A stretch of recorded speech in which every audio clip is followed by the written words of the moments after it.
my name is Erica Chambers, and this is my case study of Truman Elementary School. So I'll start with some of the information that I already know. Some of the demographics of the district is that it's in a suburban area in the Midwest. It has overall a low poverty rate and a low ESL population. In Truman, which is the largest elementary school, there are around 700 students. There are 3 classes for each grade level, K through 8, and 1 class for pre-K, which would be about 25 to 30 students in each class. So looking through the case study, the main concern that we have is our low reading scores. Our scores are lower than math consistently. They decrease by grade, and parents are upset and are bringing their concerns to PTO meetings. We have had a reading supervisor visit and share her observations, and there's a grant that we are looking into being filed to help us best meet our needs. Another piece of information that we are aware of is that the president has typed up the concerns that parents gave at the meeting, which is that there's no spelling curriculum or phonics program. They want their students to be challenged more in reading and not wait around for other students to be caught up. And they would like clarification on practices that are being used. There was one concern where parents were saying that their students' teachers are saying that they can't sound out words during reading, and parents were concerned about that. So clarifying those kinds of things would help quite a bit. So to summarize the reading specialist observations, she said that basically teachers are using the basal curriculum that is provided by the district. The class will read a story together and answer questions by themselves, and most of the instruction is done in whole group. There are very few small groups, and there isn't very much differentiation. Spelling is done within the basal text and is taught during writing instruction. Very few reading strategies are being taught by what the reading specialist has observed. Some recommendations that she gave was that teachers spend more than 1 hour on teaching ELA. They need to focus more on phonics and comprehension. They need to integrate reading and writing, pay more attention to balanced elements of reading, and have a more individualized instruction plan. In the grant form that was given, I have summarized the checkoffs for us so that we can easily look through this form to make sure that we're on track. So we would need to create a form displaying student poverty and reading achievement history. We need to conduct analysis of student achievement and available instructional programs. We also need to demonstrate baseline of knowledge and awareness of needs of our reading program. We would need to research reading programs and make a commitment to implement the best research-based program. We would need a statement of commitment from the superintendent. We would need to create a budget so that we can have a plan for the funds if we receive the grant. We would need to create goals for the reading program and plan activities to meet those goals. And we would also need to explain how the activities are designed to reach the desired goals. It also would be helpful to create a calendar for the dates of when certain milestones of the grant are due so that we can make sure that we're staying on track. There are a few things that I need to know before moving forward. I would want to know what curriculum the teachers are using and when it was adopted. Maybe the curriculum is old and there could be another adoption that's on the way. I would also want to know if other schools are getting better results using this curriculum and how they're doing that. Another piece of information that would be interesting to see is a block schedule to see how much time teachers are spending on other subjects because the reading specialist found that they're only spending an hour on reading. So it would be important to know if the block schedule was a district-wide schedule or if it was just something that maybe the old principal had sent out or teachers had created themselves. Next, I would want to know what programs the reading specialist would recommend and if there is any professional development available. Because of the concerns that were made by me and the reading specialist, and it would be interesting to know the teachers' demographics and how new they are to our school and to the district, and what professional development they may have had recently.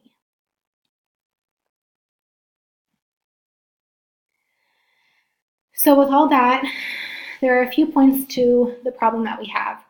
The main problem is our low reading scores. Our standardized test scores and national achievement scores are both very low, and they're lower than math consistently. We also have concern with the reading instruction. There's no phonics or spelling curriculum. It's mostly whole group instruction, and the reading specialist claimed that we will need some major shifts in teaching for some teachers.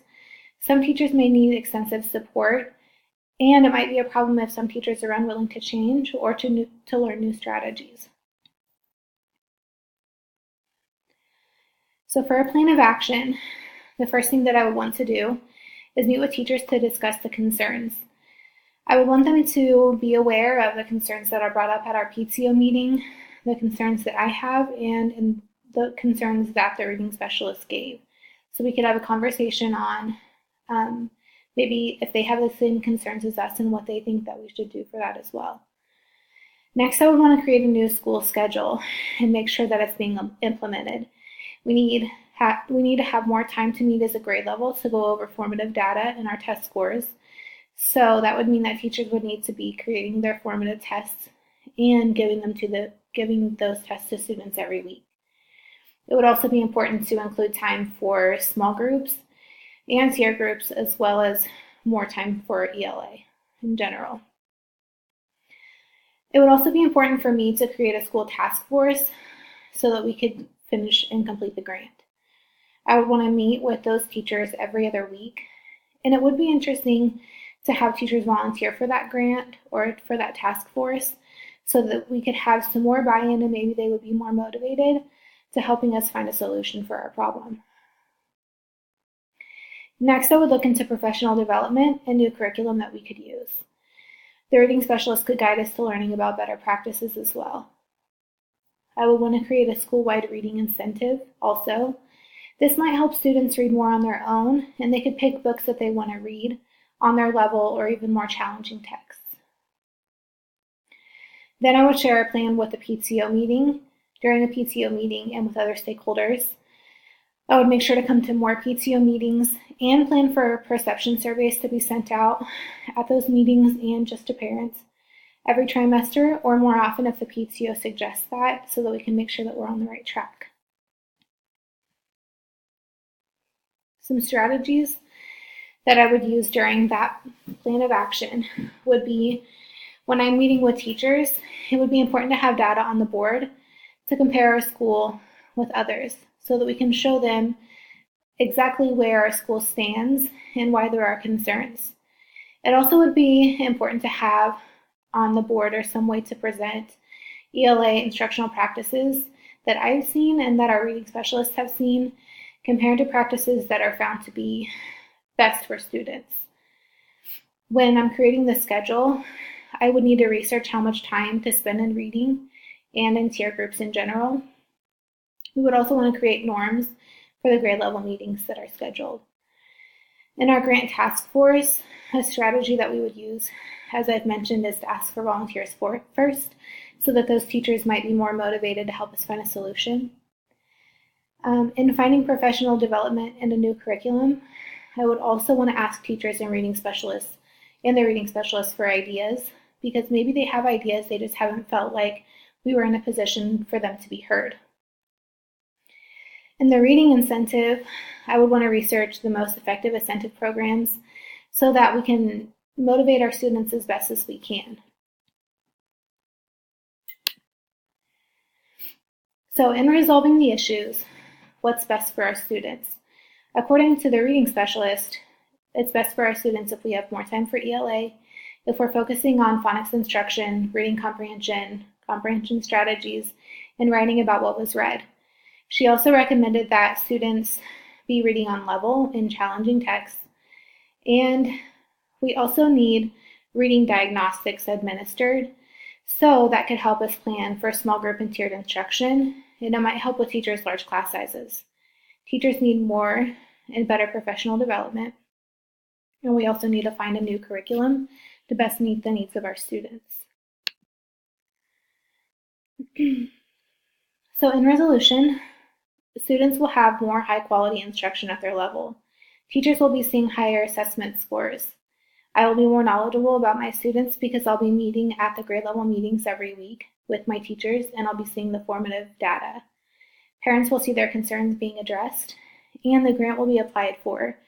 Teachers will identify better ELA teaching practices, and we'll have a curriculum that can support us if the grant is accepted. We will also have newer, up-to-date curriculum to use. So a couple of things that I was thinking, feeling, and valuing when looking through the problem. As a principal that's relatively new to the school, I first felt overwhelmed with the weight of this task. However, when I was looking at the issue, it felt like a great starting point to get things on track and to let teachers know what I find important. I also wouldn't want to upset teachers by correcting the way that they're teaching. This was only my second year, so I wouldn't want to come in and start correcting them in certain ways. I would have to be very sensitive about the way that we were moving forward and addressing the concerns that we have. I also felt upset that this became such a large problem. I wondered how long this has gone on for. Parents were bringing up the issue at PTO meetings, and reading scores were very low. I would want to work as hard as I could to help my school be perceived in a better way. Some unresolved issues would be what our test scores are in other subjects. Our reading scores are lower than math, but maybe math scores are low too, and reading is just lower than that. So it would be interesting to see how those scores could be improved upon. I also would wonder how we can create a better relationship with parents so that we're all on the same page. We could have an ELA night or a reading night to present our new curriculum. We could introduce games that parents could play with their children together and clarify any questions that they have so that they don't feel that they have to wait for PTO meetings to do that. The grant would be an unresolved issue because it hasn't been worked on yet, and we would need to come up with a backup plan for if we did not receive the grant.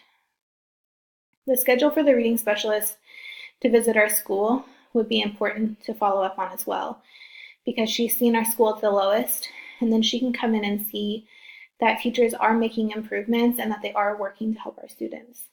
And if she would meet with us during our grade level meetings to address things that she's observing would be very helpful.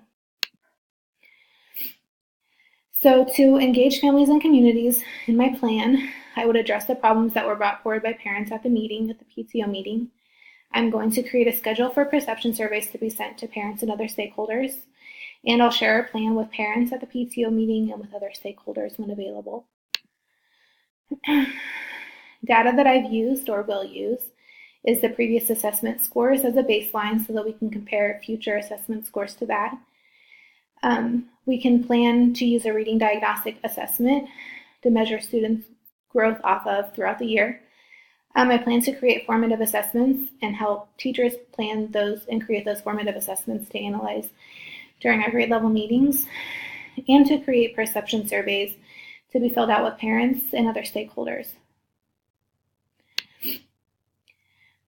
Some policies, laws, and regulations that were used to bring positive change was to get more input by teachers to create better buy-in. They would help to assemble our grant information, search for new curriculum, and find appropriate professional development provided by the district. In our block schedule, we would need to check the availability of the district-supported block schedule. And for our grant, we would need to look into the district budget if our grant was not accepted and if we needed the new curriculum. To establish ongoing dialogue, we would need to meet with parents more frequently at PTO meetings.